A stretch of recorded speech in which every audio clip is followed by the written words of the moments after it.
So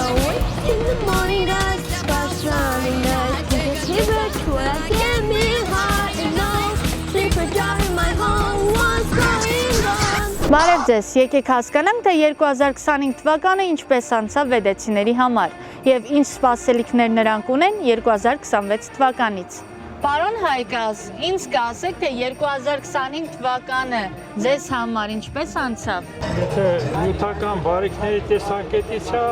վատ։ Ամեն ինչով, բերքով, բարիքով, ամեն ինչով է լավ։ Ոչի տարին իմ համար շատ լավ տարի էր։ Ես ունեմ իմ ազգային թիմը, որը 2025 թվականին մասնակցեցինք Խորվաթիայի Գավաթ մրցույթին, որտեղ համաշխարհային կուլինարիայի ներքո էր 17 մեդալով վերադարձանք Հայաստան։ Թորնիկս ամուսնացել է, բալիկ էինք սպասում, այդպիսի լավ լուր էր։ Նորմալ, ամեն ինչը նորմալ։ Լավ տարի էր։ Ինչով էր լավը։ Ես սպորտով եմ զբաղվում, լիքը ձեռքբերումներ ունեցա։ Միջազգային մրցաշար եղավ Լեհաստանում, տեղ գրավեցինք։ Որտեղ գրավեցիք։ 2025 թվականից սկսեցի դհոր պարապել եւ դա ինձ շատ ուրախացրեց, որ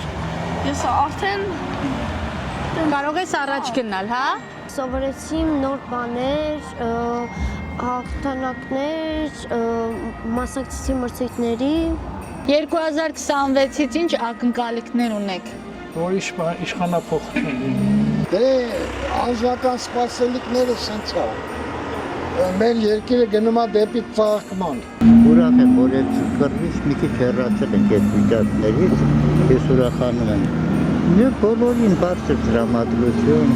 Որ լավ տարի կլինի, խաղաղության տարի։ ես էլ էլի կուզեի խաղաղություն, որ մեր զինվորները չպակասեն, գնալով ավելանանք։ Այցելել նոր պարապմունքների։ Իսկ դուք ձմեռ պապիկին նամակ գրել եք։ Ես Արդեն հասցրել ես, ուղարկել ես նամակը։ Եվ կարելի է իմանալ ինչ ես ուզել։ iPhone 17 Pro Max։ Ես դեռ չեմ գրել։ Բայց ինչ ես ուզելու։ Դրոն մեկի կամ էլ նորոշնիկ։ Դու iPhone 17։ Էլի iPhone։ Քո անուն ինչ է։ Սարա։ Վայ Սարա։ Սարա ես Սարա։